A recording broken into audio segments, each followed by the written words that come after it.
প্রতি নিঃশ্বাসে নাম তোমার লেখা আমার মনের ভেতরে।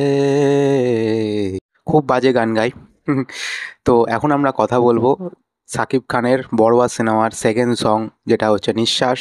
সেটা কিছুক্ষণ আগেই ড্রপ করা হয়েছে। তো কেমন লাগলো সে গানটা? সত্যি কথা বলতে গানটা আমার দারুণ লেগেছে। গানটা আমি বারবার বারবার শুনে যাচ্ছি, একাধিকবার শুনেছি, এবং গানটা আমার খুব পছন্দ হয়েছে। গানের লিরিকগুলো এতটা সুন্দর এবং এই রকম টাইপের পাওয়ারফুল একটা গান, যেটা আমি লাস্ট বাংলা সিনেমায় কবে শুনেছি যেটা কিন্তু আমি বলতে পারবো না, কারণ আমার মনে পড়ে না এরকম টাইপের গান। আমরা চিরদিনই তুমি যে আমার গানটা মানে সিনেমা একটা দেখেছিলাম, যেখানে প্রিয়া রে বলে একটা গান ছিল, যেটা পুরোপুরি বিরহের গান ছিল। তবে সেটার মধ্যে কোনো পাওয়ার ছিল না। তবে এই গানটার মধ্যে একটা পাওয়ার আছে, একটা ধ্বংসাত্মক ব্যাপার রয়েছে, যে গানের লেখাগুলোর মধ্যে সেটা পরিষ্কারভাবে বোঝা যায় যে তোমাকে না পেলে ছারখার করে দেবো দুনিয়া, তোমাকে ভালোবেসে পাগল হয়ে গেছি, বা তুমি এরকম করেছো, বা এরকম সামথিং অনেক লাইন রয়েছে। তো সেই লাইনগুলো এতটা ভালোভাবে লেখা হয়েছে এবং এতটা ভালোভাবে গান করেছে জি.এম. আশরাফ। তার গলায় গানটা দারুণ লাগছে এবং সেটা শুনতে খুব ভালো লাগছে। এরকম একটা পাওয়ারফুল গান এরকম টাইপের একটা সিনেমার মধ্যে দরকার ছিল বলে আমার মনে হয়, এবং গানটা জাস্ট ফাটিয়ে দিয়েছে। এবার গানের যদি ভিজুয়াল নিয়ে কথা বলি, গানটা এটা আবারও একটা স্মার্ট অ্যাপ্রোচের করা একটা গান, যেটা হচ্ছে লিরিক্যাল দিয়ে গানটাকে জাস্ট দেখিয়েছে। শুধু লিরিক্সগুলো দেখতে পাচ্ছি, তার কারণ হচ্ছে হয়তো গল্প খুব বেশি রিভিল হয়ে যাবে, সেই কারণে হয়তো তারা মেকার্সরা এটা করতে চায়নি। তো সেটা খুবই ভালো লেগেছে। এই অ্যাপ্রোচটা আমি প্রথম দেখেছিলাম খাদান সিনেমাতে। খাদান সিনেমাতে রাধারানী গানটা যেটা ছিল, সেটা তো প্রথমে রিলিজই করেনি।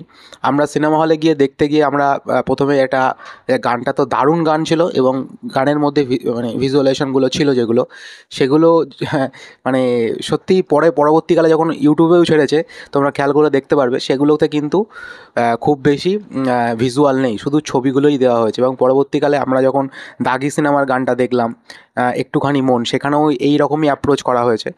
এবং আজকে যখন বরবাদের নিঃশ্বাস গানটা বেরোলো, সেটাতেও সেম অ্যাপ্রোচ করা হয়েছে।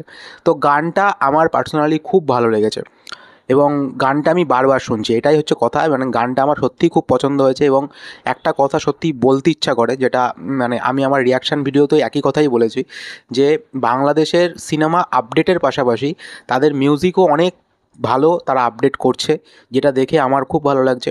মানে এতদিন আপডেট ছিল হয়তো, কিন্তু সেই রকমভাবে মানে সেরকম গান বা কিছু হয়তো আমার খুব একটা পছন্দ বা আমার সেরকম মানে ভালো লেগেছে বলে এরকম বলতে পারবো না। তবে এখন এই মুহূর্তে দাঁড়িয়ে এই বছরে যে সমস্ত সিনেমাগুলো বেরোচ্ছে, সেগুলো তো সত্যিই খুব ভালো, এবং তাদের গানগুলো যেগুলো ড্রপ করা হচ্ছে একটা একটা করে, সেটা প্রত্যেকটা গানই আমার খুব ভালো লাগছে। সেটা একটা খুব ভালো, যেমন আমাদের এখানে জিৎ গাঙ্গুলি, সে যেমন গানের জায়গাটাকে একটা টাইমে আমাদের বিশাল হিউজ লেভেলের একটা মানে কন্ট্রিবিউশন ছিল তার মিউজিকের জায়গাতে, সেই জায়গাটা এখন একটু খালি। এখনও বাদবাকি সিঙ্গাররা রয়েছে, কারা কাজ করছে।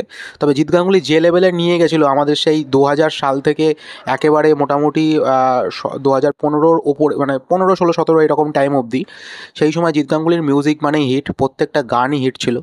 তোমরা সকলেই জানো তার কতটা কন্ট্রিবিউশন ছিল। তো সেই রকমই বাংলাদেশের মিউজিক ইন্ডাস্ট্রিও মোটামুটি ভালোই গ্রো করছে, সেটা দেখে সত্যিই খুব ভালো লাগছে। এবং তাদের সিনেমাও অনেক ভালো হচ্ছে, যেটা মানে রিসেন্ট টাইমে যে 3টে সিনেমা নিয়ে আমরা বারবার আলোচনা করছি, তো সবাই সেটা জানে।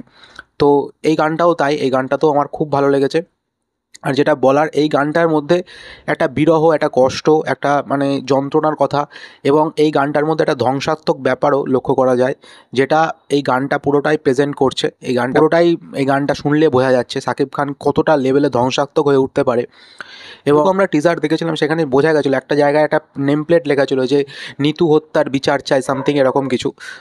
তো ওইখান থেকে বোঝা যায় যে মানে ইদিকা পালের যে ক্যারেক্টারটা হয়তো মারা যাবে। এবং এই গানের মধ্যে একটা সিকোয়েন্স আছে, যেটা সাকিব খান একটা অ্যাসাইলেমে রয়েছে, তার একটা ড্রেস পরা রয়েছে, তোমরা খেয়াল করতে পারো। তো সম্ভবত সাকিব খানের ক্যারেক্টারটা হয়তো একটু অ্যাসাইলেমে থাকতে পারে, পাগল হতে পারে, বা তারপরেও হয়তো সে ধ্বংসাত্মক হতে পারে, এরকম হতে পারে। আই গেস, আমি জানি না, এটা নাও হতে পারে। তো তোমরা জানিও তোমাদের কার কার কেমন লেগেছে গানটা। আর ভালো লাগলে চ্যানেলটাকে লাইক করে দিও, শেয়ার করে দিও, সাবস্ক্রাইব করে দিও। Thank you.